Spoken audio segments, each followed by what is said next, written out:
सामीन इकराम व नाज़रीन इकराम, हमारे प्यारे नबी सल्लल्लाहु अलैहि वसल्लम अगर शब में तशरीफ़ लाते तो दिन फजीलतों से महरूम हो जाता, और अगर हमारे प्यारे आका सल्लल्लाहु अलैहि वसल्लम दिन को तशरीफ़ लाते तो शब फजीलतों से महरूम हो जाती। अल्लाह रब्बुल आलमीन ने अपने महबूब सल्लल्लाहु अलैहि वसल्लम को ऐसे वक्त में दुनिया में भेजा जिसकी वजह से ना तो दिन फजीलतों से महरूम हुआ ना शब महरूम हुई। रात जा रही थी, दिन आ रहा था, दरमियान में अल्लाह ने अपने महबूब सल्लल्लाहु अलैहि वसल्लम को इस दुनिया में भेजा। प्यारा आका सल्लल्लाहु अलैहि वसल्लम की विलादत बासआदत सुबह सादिक को हुई।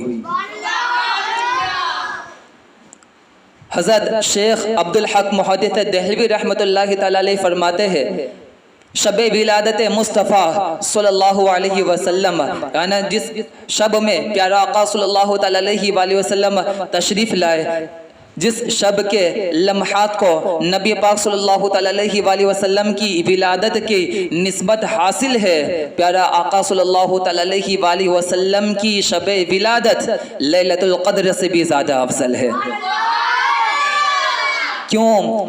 इसलिए कि लैलतुल क़द्र कौन सी रात है? लैलतुल क़द्र को जो क़द्र वाली रात कहा गया, लैलतुल क़द्र को जो फ़ज़ाइल हासिल है वो क्यों हासिल है? कुरान पाक की निस्बत की वजह से हासिल है, और फ़रिश्तों के नुज़ुल होने की वजह से, फ़रिश्तों के नुज़ुल होने की वजह से उस शब को फ़ज़ीलत हासिल है। अल्लाह रब्बुल आलमीन ने फरमाया, बिस्मिल्लाहिर्रहमानिर्रहीम, इन्ना अंज़लनाहु फ़ी लैलतिल क़द्र वमा अदराका मा लैलतुल क़द्र लैलतुल क़द्री खैरुम मिन अल्फ़ि शहर, के शब क़द्र वो अजीम रात, अल्लाह रब्बुल आलमीन ने फरमाया बेशक हमने इसे यानी कुरान को लैलतुल क़द्र में नाज़िल फरमाया, और तुम क्या जानो क्या है लैलतुल क़द्र? लैलतुल क़द्र वो अजीम रात जो 1000 महीनों से ज़्यादा अफजल है। यानी लैलतुल क़द्र में किया जाने वाला एक अमल 1000 महीनों के अमल से ज़्यादा फजीलत रखता है। तो लैलतुल क़द्र जो अज़मत वाली बनी, क़द्र वाली हुई, क्यों? पहली निस्बत उसे कुरान की हासिल है कि अल्लाह ने इस शब में कुरान पाक नाजिल फरमाया। तो आप अब ज़रा गौर कीजिए कि जिस शब में कुरान नाजिल हुआ वो शब क़द्र वाली हो गई। तो जिस शब में खुद साहिब कुरान अल्लाह के महबूब सल्लल्लाहु अलैहि वसल्लम दुनिया में तशरीफ़ लाए, तो फिर वो शब कितनी ही ज़्यादा क़द्र वाली और अज़मत वाली और बरकत वाली होगी। हज़रत शेख अब्दुल हक मुहद्दिस देहलवी रहमतुल्लाहि तआला अलैह फरमाते हैं कि बेशक शब विलादत मुस्तफ़ा सल्लल्लाहु अलैहि वसल्लम लैलतुल क़द्र से भी ज़्यादा अफजल है। क्यों? लैलतुल क़द्र वो अजीम रात है जिसे अल्लाह ने अपने महबूब सल्लल्लाहु अलैहि वसल्लम को अता फरमाई, और शब विलादत मुस्तफ़ा सल्लल्लाहु अलैहि वसल्लम वो अजीम रात, वो बरकतों वाली रहमतों वाली रात है कि जिसमें प्यारा आका सल्लल्लाहु अलैहि वसल्लम दुनिया में तशरीफ़ लाए।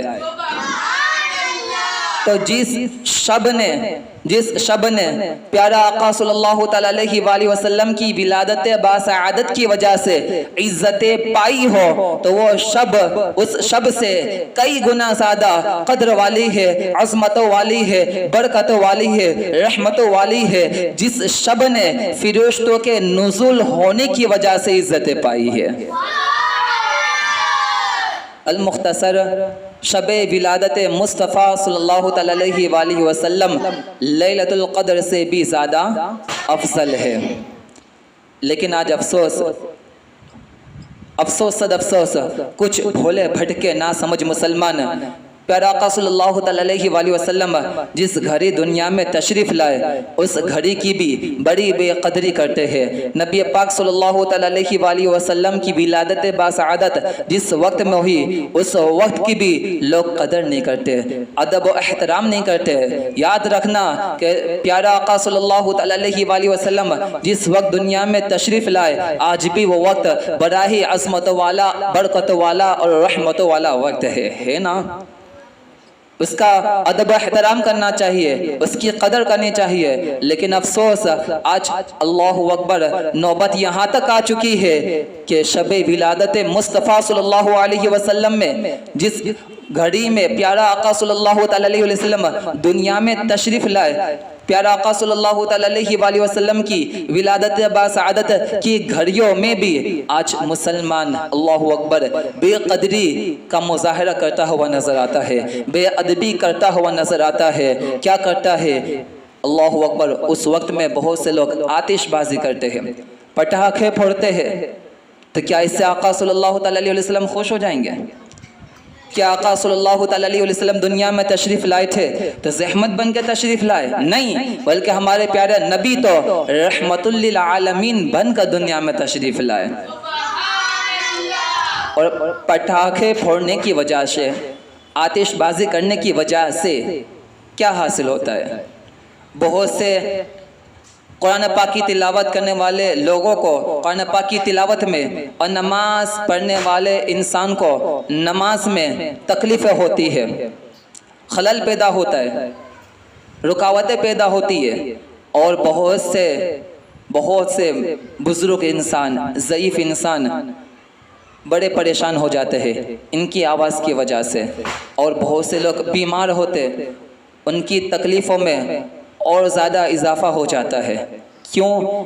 اس کی آواز کی وجہ سے، پٹاخوں کی وجہ سے، آتش بازی کی وجہ سے۔ تو اب ذرا غور کیجئے کہ جو انسان نماز پڑھ کر پیارا آقا صلی اللہ علیہ وآلہ وسلم کی میلاد بنا رہا ہو، جو قرآن پاک کی تلاوت کر کے نبی پاک صلی اللہ علیہ وسلم کی میلاد بنا رہا ہو، جو نعت رسول پڑھ کر صلاۃ و سلام کا تحفہ پیش کر کے میلاد مصطفیٰ صلی اللہ علیہ وسلم بنا رہا ہو، اللہ اکبر، یہی آتش بازی کرنے والے لوگوں کی آتش بازی کی وجہ سے، پٹاخوں کی آواز کی وجہ سے انہیں کے ذکر و اذکار میں بھی خلل پیدا ہوتا ہے۔ تو کتنا بڑا گناہ ملے گا۔ کیا آقا صلی اللہ علیہ وسلم خوش ہو جائیں گے؟ شریعت کا مسئلہ کیا ہے؟ اگر کوئی انسان سویا ہوا ہے یا کوئی انسان سخت بیمار ہے تو اس کے پاس اتنی آواز سے قرآن پاک کی تلاوت کرنے سے بھی روک دیا شریعت نے جس سے اسے تکلیف پہنچتی ہو، تو پھر اس کی آواز تو کتنی زیادہ ہوتی ہے، لوگوں کے کان بج جاتے ہیں، بڑا درد ہوتا ہے لوگوں کو۔ اور یہ ماحول اتنا زیادہ عام ہو رہا ہے، اتنا زیادہ عام ہو رہا ہے، اللہ اکبر، کہ آج وہ وقت آ چکا ہے کہ جتنے زیادہ پٹاخے، آتش بازی پیارا آقا صلی اللہ علیہ وآلہ وسلم کی ولادت باسعادت کی گھڑیوں میں پھوڑے جاتے ہیں، اللہ اکبر، اتنے زیادہ تو شادی بیاہ میں بھی نہیں پھوڑے جاتے۔ یاد رکھنا ہے مسلمانوں، اگر نبی پاک صلی اللہ علیہ وآلہ وسلم کی خوشی چاہتے ہو تو ان تمام کاموں کو چھوڑنا ہوگا۔ کیوں؟ آتش بازی حرام ہے۔ کیا ہے؟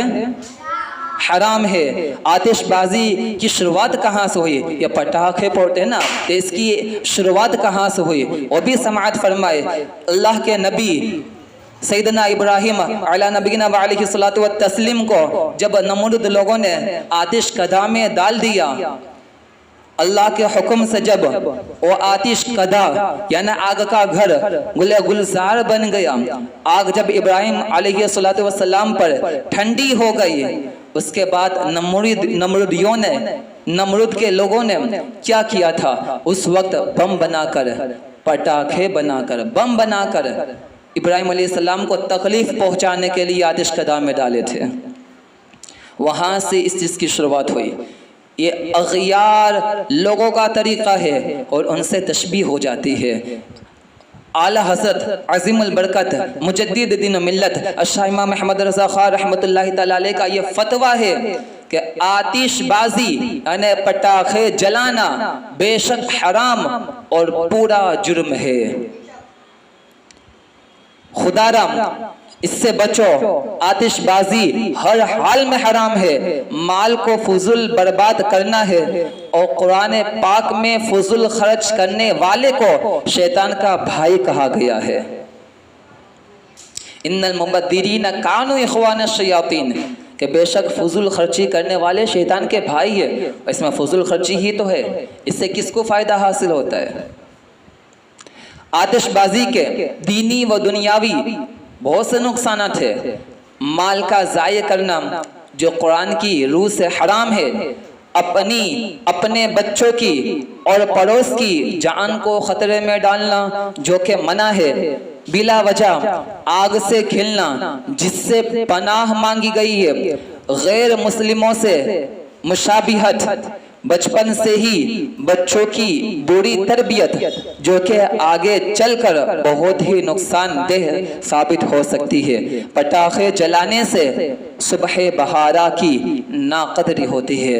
ए मेरे प्यारे आका सल्लल्लाहु अलैहि वसल्लम के प्यारे दीवानों, तो ये शबे विलादत मुस्तफ़ा सुबह सादिक का जो वक्त था, जिस वक्त आका सल्लल्लाहु अलैहि वसल्लम दुनिया में तशरीफ़ लाए थे, वो वक्त बहुत ही ज़्यादा अज़मत वाला, बरकत वाला, रहमत वाला है। अगर हम उस वक्त की नाकदरी करेंगे तो फिर हम पूरे साल, हो सकता है कि इस वक्त में गुनाह करने की वजह से, गुनाह की नहुसत की वजह से, हो सकता है कि पूरा साल हमारा बर्बादी में ना गुजर जाए। अल्लाहु अकबर। इससे क्या हासिल होता है? अगर आप नबी पाक सल्लल्लाहु अलैहि वसल्लम की खुशी पाना चाहते हो ना, तो इस शब की कदर कीजिए, उस वक्त की घड़ी कीजिए। करोगे? कुरान पाक की तिलावत कीजिए, नमाज पढ़िए, तहज्जुद की नमाज अदा कीजिए, सलात व सलाम का तोहफ़ा प्यारे आका सल्लल्लाहु अलैहि वसल्लम की बारगाह में पेश कीजिए। प्यारे आका सल्लल्लाहु अलैहि वसल्लम के नाम के नारे लगाइए, ज़िक्र अज़कार कीजिए, गुनाहों से तौबा कीजिए, अल-मुख्तसर वो सारे काम कीजिए जिसमें अल्लाह की और उसके प्यारे हबीब सल्लल्लाहु अलैहि वसल्लम की खुशनुदी मौजूद है। हरगिज़ ऐसे काम कभी भी मत करना कि जिस कामों में अल्लाह और उसके रसूल सल्लल्लाहु अलैहि वसल्लम की नाराज़गी मौजूद है। अब प्यारा आका सल्लल्लाहु अलैहि वसल्लम की मिलाद किस तरह से मनाना है? कुरान पाक की तिलावत करके, नमाज पढ़ के, ज़िक्र अज़कार करके और ख़ास करके रोज़ा रखने की कोशिश कीजिए। इसलिए कि नबी पाक सल्लल्लाहु अलैहि वसल्लम भी हर मंडे को, यानी हर पीर शरीफ के दिन को रोज़ा रखते थे। रोज़ा रख कर प्यारा आका सल्लल्लाहु अलैहि वसल्लम अपनी विलादत मनाया करते थे।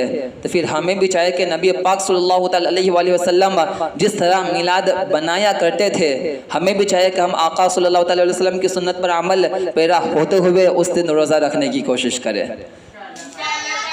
नमाज की कसरत कीजिए, तहज्जुद की नमाज उस वक्त पढ़िए।